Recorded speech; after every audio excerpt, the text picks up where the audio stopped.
Oi pessoal, tudo bom com vocês? Sejam bem-vindos a mais um vídeo aqui no canal. Eu sou a missionária Paula, psicanalista, e no vídeo de hoje nós vamos falar o que acontece com o nosso cérebro quando a gente ri na hora errada.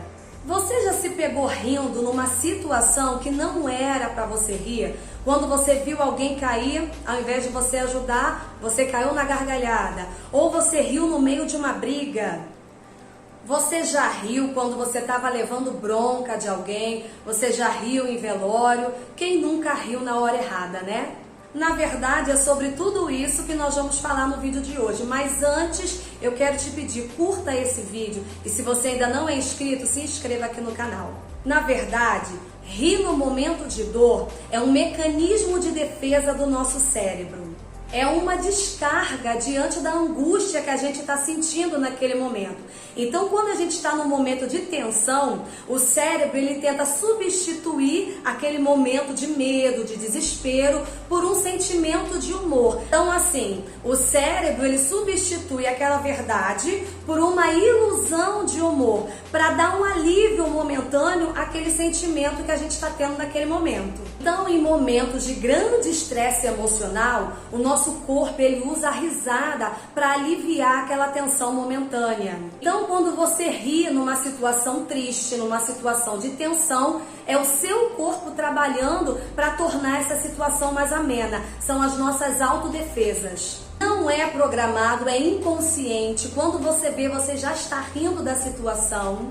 Porque a risada, ela libera endorfina, que traz um certo relaxamento para o nosso corpo. E faz aquela sensação de dor diminuir. É como se você quisesse desviar o foco daquele acontecimento desagradável. Porque assim, o riso, ele age na mesma área do cérebro aonde drogas, álcool agem, trazendo uma certa sensação de prazer.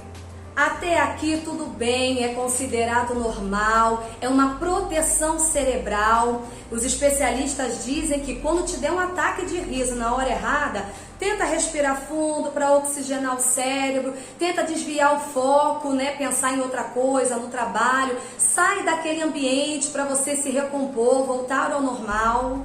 Em casos raros, isso pode ser um problema mental, um transtorno mental, um problema neurológico, e quando chega nesse ponto, aí perde toda a graça. Se torna uma doença quando a risada ela é incontrolável, ela é desesperada, ela é involuntária. Sem estímulos, sem motivo. Uma forma fácil da gente entender quando toda essa situação se torna uma doença é o filme Coringa, se eu não me engano, de 2019. No início do filme, o personagem principal que faz o Coringa, ele se olha no espelho e ele puxa os lábios com a mão para dar um sorriso para ele mesmo, para aquele espelho, quando na verdade por trás daquela risada existe um vazio, existe uma angústia, existe uma tristeza muito profunda. O personagem ele apresenta um abismo dentro dele, e todas as vezes que ele se sente amedrontado, envergonhado, quando ele fica constrangido, ele ri desesperadamente, ele não tem controle sobre aquela gargalhada, mas na verdade aquele riso não está compatível ao que ele sente por dentro. O comportamento dele é contrário ao sentimento que ele tem, só que ele não consegue controlar. Tem uma cena do filme que ele está dentro de um trem, se eu não me engano, e uma criança olha para ele, ele meio que brinca, mexe com aquela criança, a mãe daquela criança briga com o Coringa, e ele sente ali um certo constrangimento, e ele começa a rir desesperadamente, e aí ele tira um cartão e entrega para ela ler, que naquele cartão explica que ele tem um transtorno mental e que aquela risada é um sintoma do transtorno que ele tem.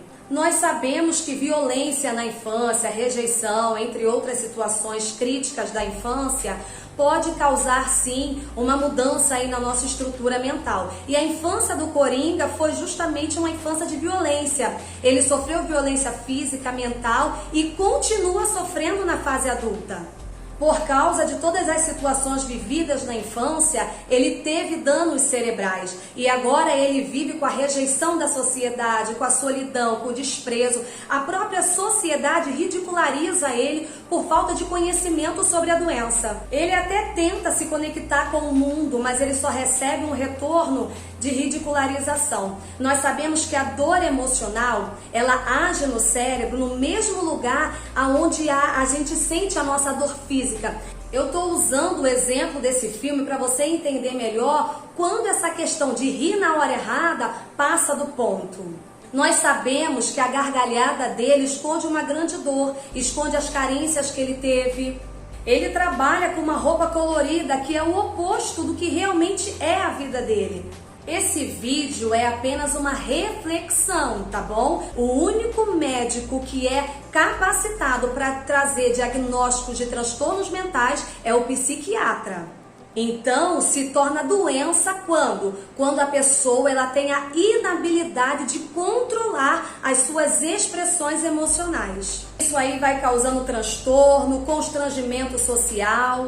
E como pode surgir essa inabilidade da pessoa controlar as próprias emoções e o seu comportamento? Segundo os estudiosos, esse transtorno ele pode ser um sintoma de um acidente vascular cerebral, ou um tumor no cérebro, ou um traumatismo craniano, esclerose múltipla, entre outras doenças que afetam o sistema nervoso. Tudo isso pode causar uma lesão no cérebro, de uma forma que deixa a pessoa inábil a controlar as suas emoções.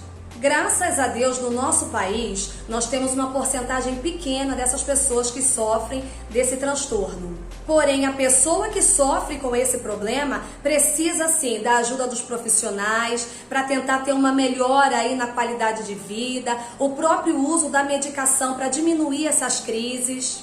E que a família compreenda para saber lidar, com a pessoa diante dessas situações, que é esse transtorno de expressão emocional involuntária. O termo morrer de rir não é brincadeira não. Em 1975, um inglês, assistindo a sua série preferida, ele riu durante 25 minutos e ele teve uma insuficiência cardíaca que o levou, infelizmente, à morte. Inclusive, eu quero aproveitar essa oportunidade, abrir um parêntese aqui e falar: não faça cócegas em crianças. Nem sempre o riso é porque está gostando. Normalmente, cócegas traz o riso de desespero. A criança não se sente confortável. Durante uma risada incontrolável, os tecidos pulmonares se dilatam a ponto de se romperem, ocasionando falta de ar, engasgamento, desmaios, enfisema e até problemas cardíacos.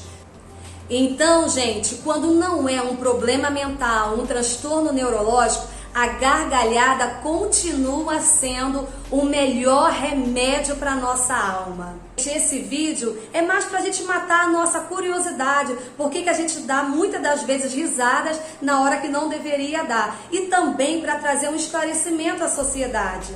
Porque, infelizmente, quem sofre com essa risada patológica precisa de ajuda. E quanto mais a gente souber, quanto mais a gente tiver informação sobre a situação, mais a gente vai poder ajudar essas pessoas, tá bom? Se você gostou do vídeo, compartilha, curta, deixa seu comentário, deixe sugestões de temas pra gente estar colocando aqui no canal, tá bom? Muito obrigada por você ter ficado comigo até aqui. Deus te abençoe e até o próximo vídeo.